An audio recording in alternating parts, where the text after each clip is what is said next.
And welcome to complete course destination.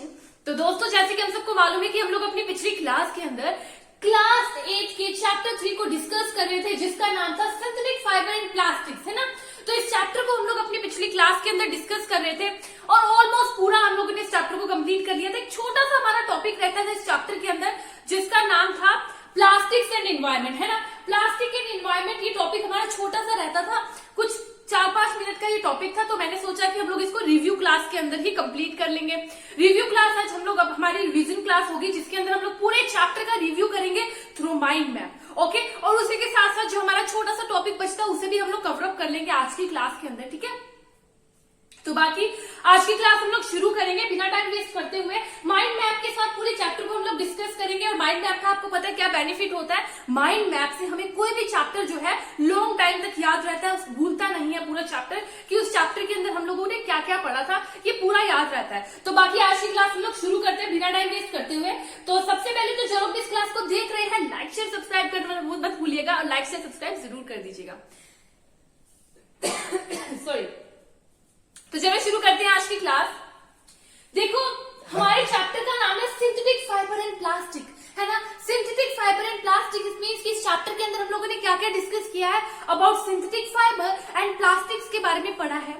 तो सबसे पहले तो ये देखिए कि जो भी हम लोग क्लोथ्स पहनते हैं वो एक्चुअली हमें कहाँ से मिलते हैं, फाइबर से मिलते हैं। क्लॉथ किससे बनते हैं, फाइबर से बनते हैं। अब जो हमारी फाइबर होती है उसके सोर्स क्या होता है, एक तो नेचुरल सोर्स होता है और एक सिंथेटिक सोर्स होता है, जिसको हम लोग आर्टिफिशियल सोर्स भी कह देते हैं। मतलब कि नेचुरल फाइबर होती है और एक आर्टिफिशियल फाइबर होती है, मतलब कि सिंथेटिक फाइबर। तो व्हाट इज नेचुरल फाइबर, ऐसी फाइबर जो नेचर से अकर हो, मतलब प्लांट से या फिर एनिमल से हमें मिले, उसे कह दिया जाता है नेचुरली जो अकर होती है उसे जो है नेचुरल फाइबर कह दिया जाता है। एग्जाम्पल हमारी कॉटन एंड सिल्क हो गई, जूट हो गई, these all are our natural fibers, ठीक है। So what are natural fiber, naturally occurring, जो कि नेचर से अकर हो रही है, प्लांट्स और एनिमल्स से हमें मिलती है, आर कॉल्ड नेचुरल फाइबर। और इसकी एग्जांपल क्या हो जाएगी, cotton and silk is the example of natural fibre. Okay, अब देखो second thing is synthetic fiber, artificial fibre, जिसे हम सिंथेटिक फाइबर कह देते हैं। तो व्हाट एग्जैक्टली सिंथेटिक फाइबर, ये हमें कहां से मिलती है, ऐसी फाइबर जो कि मैन मेड फाइबर हो, ह्यूमंस खुद बनाते हैं, are called synthetic fiber with the help of chemicals. Chemicals का यूज करके जो है synthetic fiber, artificial fiber, man made fiber होती है, उसे हम लोग सिंथेटिक फाइबर कह देते हैं। Okay, so this whole chapter is all about synthetic fiber and plastics. So actually synthetic fiber क्या होती है हमारी, it is made up of small repeating units, small repeating units से मिलकर बनी है। it is a chain of small repeating units, हम लोग ऐसा कह सकते हैं। what is synthetic fiber, it is the chain of small units and each small unit is a chemical substance। जो small units होते हैं वो क्या होते हैं, chemical substance होते हैं, ठीक है। और जब small units एक साथ अटैच होती हैं तो एक large unit की formation करती है, that is called polymer। okay, यहाँ तक क्लियर है। what is synthetic fiber, it is a chain of small unit and each small unit is chemical substance। अब हमारी जो सिंथेटिक फाइबर है इसकी कुछ एग्जांपल्स देख ले, कौन कौन सी सिंथेटिक फाइबर है। तो हम लोगों ने 4 सिंथेटिक फाइबर्स के बारे में इस चैप्टर के अंदर डिस्कस किया था, that were rayon, nylon, polyester and acrylic. In 4 synthetic fibres के बारे में हम लोगों ने इस चैप्टर के अंदर डिस्कस किया है।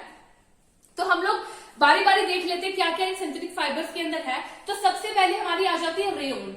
सॉरी, जो हमारे रेयन होते हैं इसको हम लोग क्या कह देते हैं, इसको हम लोग कह देते हैं आर्टिफिशियल सिल्क, बिकॉज इसकी जो प्रॉपर्टीज होती है वो सिल्क जैसी ही होती हैं। जो हमारा रेयन होता है उसकी जो प्रॉपर्टीज होती है वो सिल्क जैसी होती है, लेकिन ये सिल्क नहीं होती, क्योंकि सिल्क हम लोग को कहां से मिलती थी, सिल्क मॉथ से मिलती थी। लेकिन जो हमारी रेयन है ये हमको कहां से मिलती है, वुड पल्प से मिलती है।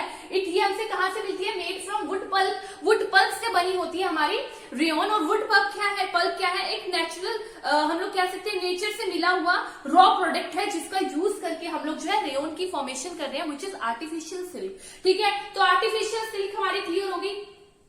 अब जो हमारी रेयन है इसकी खासियत क्या है, एक तो ये अब्सॉर्ब कर लेती है मॉइस्चर को और पहनने में काफी ज्यादा कंफर्टेबल होती है हमारी रेयन फाइबर, ठीक है। सिल्क जैसी ही प्रॉपर्टीज होती हैं, पर बनी किससे होती है, हमारी वुड पल्प से बनी होती है रेयन, ठीक है।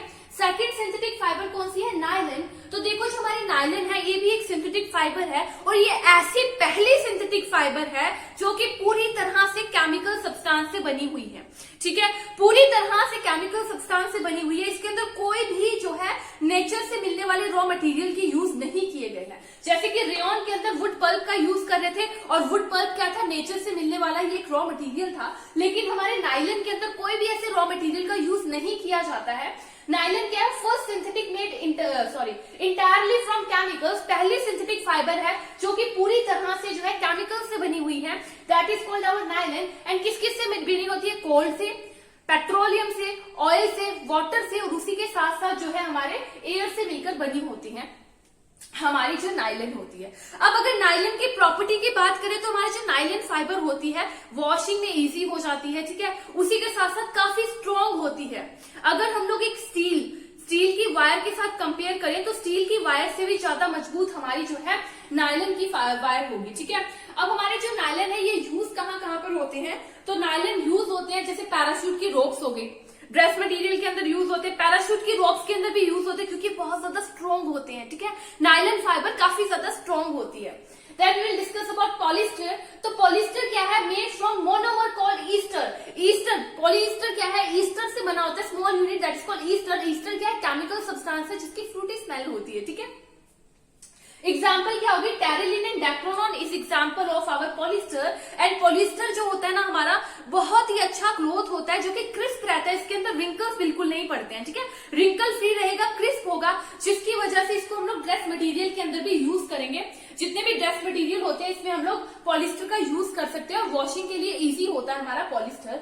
पॉलिस्टर अगर कॉटन के साथ इसको मिक्स कर दिया जाए तो एक न्यू फाइबर बन जाता है दैट इज पॉलीकोट, और अगर वूल के साथ मिक्स कर दिया जाए तो बन जाता है पॉलीवूल। पॉलिस्टर प्लस वूल मिक्स होकर हमारा पॉलीवूल बनाते हैं, ठीक है। So this is about polyester. Next synthetic fibre is acrylic. So what is acrylic? Acrylic is also synthetic fiber जो कि हमारी लाइट वेट होता है, सॉफ्ट होता है, वार्म होता है, जैसे वूल।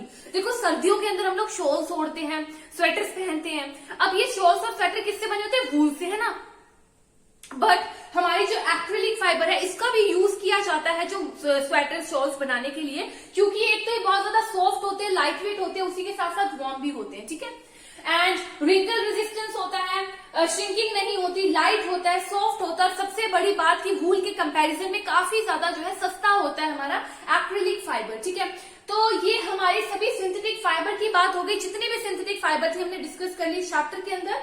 देन इनके कैरेक्टरिस्टिक्स की बात करें तो स्ट्रॉन्ग है, सिंथेटिक फाइबर काफी स्ट्रॉन्ग होते हैं, ड्यूरेबल होते हैं, काफी लॉन्ग टाइम तक चलते हैं, ठीक है। रिंकल रेजिस्टेंस होते हैं, रिंकल्स नहीं पड़ते, एंड उसी के साथ साथ थोड़े पानी को एब्जॉर्ब करते हैं हमारे क्या सिंथेटिक फाइबर्स, ठीक है। So this is all about synthetic fibre. उसके बाद हम लोगों ने इस चैप्टर के अंदर क्या पढ़ा था, अबाउट प्लास्टिक्स। तो देखो हमारी प्लास्टिक्स क्या है, ये भी हमारी प्लास्टिक भी सिंथेटिक फाइबर की तरह पॉलीमर ही है, ठीक है। Plastics is also polymer. तो हमारी प्लास्टिक की टाइप्स को हम लोगों ने डिस्कस किया था, 2 टाइप्स की होती है, one is thermoplastic and other is thermosetting plastic. तो थर्मोप्लास्टिक क्या होती है, हम लोगों ने डिस्कस किया था अबाउट थर्मोप्लास्टिक, ऐसी प्लास्टिक जिसको हम लोग अगर बेंड करेंगे तो इसलिए बेंड हो जाएगी बिना टूटे, और उसी के साथ साथ अगर गर्म पानी डालेंगे उसके अंदर तो वो डिफॉर्म हो जाएगी इजीली, उसी को कह दिया जाता है thermoplastic. So plastic which can be deformed and bend easily on heating, heat करने पर इजीली बेंड हो जाए और डिफॉर्म हो जाए, उसे कह दिया जाता है थर्मोप्लास्टिक, ठीक है। यूजेस क्या है, manufacturing of toys, combs, containers को मैन्युफैक्चर करने के लिए हेल्प करते हैं हम लोग, हेल्प करती है हमारी थर्मोप्लास्टिक। एग्जाम्पल है इसकी polythene and PVC is an example of our thermoplastic, ठीक है। उसके बाद हम लोगों ने डिस्कस किया था अबाउट थर्मोसेटिंग प्लास्टिक। तो थर्मोसेटिंग प्लास्टिक क्या है, ऐसी प्लास्टिक जिसको हम लोग बेंड करेंगे तो वो इसी टूट जाएगी और उसी के साथ साथ हीट करने पर डिफॉर्म नहीं होगी इतनी जल्दी। So plastics that can not be softened by heating, breaks on bending, breaks, ठीक है, जो सॉफ्ट नहीं होगी हीटिंग पे इतनी जल्दी और ब्रेक हो जाएगी जैसे उसे बेंड करेंगे, that are called thermosetting plastic. अब थर्मोसेटिंग प्लास्टिक जो है इसकी एग्जांपल क्या होगी, Bakelite and melamine is the example of thermosetting plastic, ठीक है। अब हमारी बैकेलाइट क्या होती है, पुअर कंडक्टर होती है हीट की और इलेक्ट्रिसिटी की, हीट और इलेक्ट्रिसिटी की पुअर कंडक्टर है, इसके लिए जो है इसको यूज किया जाता है for making handles of utensils, switch boards के लिए यूज किया जाएगा हमारे बैकेलाइट को। वही उसके साथ हम लोग मेलामाइन की बात कर लें तो वर्सेटाइल मटेरियल होता है जो कि फायर रेजिस्टेंस होता है और प्लास्टिक्स के कंपैरिजन में ज्यादा हीट को टॉलरेट कर सकता है हमारा क्या, मेलामाइन, ठीक है। मेलामाइन की अगर हम लोग यूजेस देख ले तो फ्लोर टाइल्स के अंदर यूज किए जाते हैं, किचन वेयर्स के अंदर यूज किए जाते हैं हमारे मेलामाइन, ठीक है। So this is all about our plastics. ये प्लास्टिक्स के बारे में हम लोगों ने डिस्कस कर लिया। प्लास्टिक्स के कैरेक्टरिस्टिक्स की बात करें तो पुअर कंडक्टर होती है, ठीक है। Plastic is the poor conductor, durable होती है, उसी के साथ साथ नॉन रिएक्टिव होती है, रिएक्ट नहीं करती हमारी प्लास्टिक्स, ठीक है। तो ये हमारे प्लास्टिक्स के बारे में डिस्कशन हो गई और सिंथेटिक फाइबर्स के बारे में डिस्कशन हो गई। अब हम लोग बात करेंगे अबाउट प्लास्टिक्स एंड एनवायरमेंट। तो यही टॉपिक हमारा रह चुका था पिछली क्लास के अंदर, ध्यान से इसको समझिएगा। देखो हम लोग देखते हैं हमारे आसपास बहुत सारी प्लास्टिक्स जो है पड़ी होती है ना, बाहर जाएंगे गार्बेज हीप से, हम उसके ऊपर बहुत सारे टाइप के प्लास्टिक्स होंगे, प्लास्टिक के कंटेनर, प्लास्टिक के छोटे मोटे सामान, प्लास्टिक के जो पॉलिथीन होते हैं वो सब पड़े होते हैं। तो एक्चुअली क्या है, प्लास्टिक इतनी ज्यादा हम लोग यूज कर रहे हैं कि वो बहुत ज्यादा डिसएडवांटेज कर रही है। अब देखो कुछ तो ऐसे सब्सटेंस होते हैं जो कि बायोडिग्रेडेबल होते हैं, बट कुछ ऐसे सब्सटेंस होते हैं जो कि नॉन बायोडिग्रेडेबल होते हैं। बायोडिग्रेडेबल क्या होते हैं, which can be easily decomposed, ठीक है, easily decompose हो जाता है by the natural process, by the action of bacteria on it। उसके ऊपर बैक्टीरिया एक्शन करेंगे तो वो नेचुरली जो है डिकम्पोज हो जाएंगे हमारे, तो इसको हम लोग बायोडिग्रेडेबल सब्सटेंस कह देते हैं। And what is non biodegradable substance, ऐसे सब्सटेंस जिसके ऊपर कितने भी एक्शन कर लो वो जो वो इजिली डिकम्पोज होंगे ही नहीं, उसे हम लोग नॉन बायोडिग्रेडेबल सब्सटेंस कह देते हैं, ठीक है। अब हमारी जो प्लास्टिक है वो कहां पर लाई करती है, नॉन बायोडिग्रेडेबल सब्सटेंस है, मतलब कि डिकम्पोज होने में सालों साल लगा देती है हमारी प्लास्टिक, इजीली डिकम्पोज नहीं होती। और वहीं अगर हम उसको जलाएंगे ना तो वो क्या करेगी, पूरी तरह जलेगी भी नहीं और पॉइजनस जो है फ्यूम्स रिलीज करेगी, जिससे एयर पॉल्यूशन भी हो सकता है। अब प्लास्टिक तो बड़ी परेशानी करने वाली काम है, चीज है, ठीक है। जैसे अब देखते हैं हम लोग गार्बेज हीप्स के ऊपर पड़ी होती है, इसके अंदर कोई भी खाने का सामान पैक करके, मतलब जैसे छिलके वगैरह हो गए, हम लोग फेंक देते हैं, है ना। अब कुछ एनिमल्स होते हैं लाइक काउस, बफेलोस वगैरह, ये लोग क्या करते हैं, उस छिलके को देख के सोचते हैं कि कोई खाने वाली चीज है, उसको खा जाते हैं। अब क्या होगा, प्लास्टिक उनके स्टमक के अंदर चली गई, वहां पर डाइजेशन नहीं होगी प्लास्टिक्स की, ठीक है। तो प्लास्टिक्स की डाइजेशन जो है नहीं होती, जिसकी वजह से क्या होती है, उनके स्टमक के अंदर प्लास्टिक की एक लेयर बन जाती है। अब प्लास्टिक की लेयर बन गई, एक तो डिजीज कस करेंगी ये लेयर, उसके साथ साथ जो है कोई उनकी डेथ भी हो सकती है। मतलब कि प्लास्टिक जो है बहुत डेंजरस है, हमारे ड्रेनेज सिस्टम को ब्लॉक कर देती है प्लास्टिक, है ना।